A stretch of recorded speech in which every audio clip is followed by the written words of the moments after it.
Бүгін Маңғыстау облысы Мұнайлы ауданына қарасты нөмір 10-шы орта мектебінде ардагер ұстаз, халық ағартушы, академик Өмірзақ Озғанбаев атамыздың 80 жас мерейтойы болып өтті. Бұл кешке облыс білім басқармасының басшысы Светлана Дүнбайқызы, Мұнайлы аудандық білім бөлімінің басшысы Батырбек Демократұлы, аудан әкімдігі, Батыр ауылының ақсақалы Еламан Оңдабаев, ауданның мектептерінен ұстаздар қатысты. Бұл дүниедегі мен ерекше бағалайтын мамандық бұл ұстаздық. Бұл ұстаздыққа сенің алатын ләззатың. Ана бірінші классқа берге келген баланың қолына қалам ұстатып алғашқы жазуын жаздырдың. Ана Мұхаммед Салих ас-Саламның жанында жақын жүрген адамдардың бірі Әзіреті Әли. Бұл кісі ғалип болған, сол елді басқарған адам ғой. Сонда сол Әзіреті Әлиден мынандай әңгімесі бар екен. Маған бір әріп үйреткен адамға мен 40 жыл қызмет жасауға дайынмын дейді. Өмірзақ атамыздың өз өмірін һәм зейінін халыққа арнағандығы жайлы ел білетіндігі сөзсіз.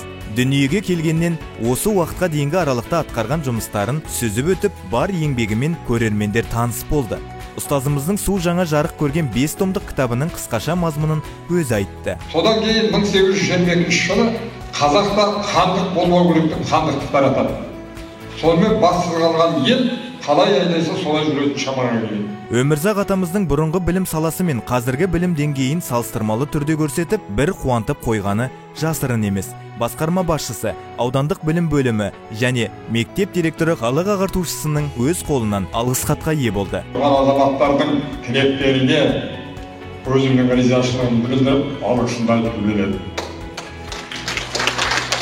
Мына залда отырған Светлана қарындасым, Демократұлы ілім, осы ұжымды басқарып жатқан Құралай қарындасым, осы кісілердің барлығы менің төркін жұртым.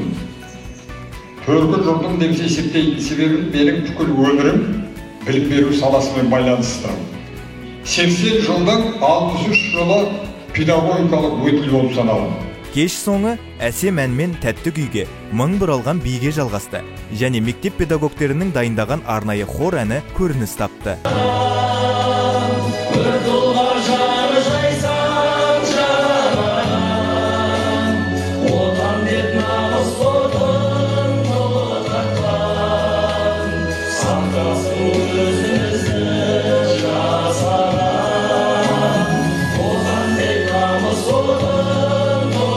Талғат Хамитұлы, арнайы абыройлы жаңалықтары.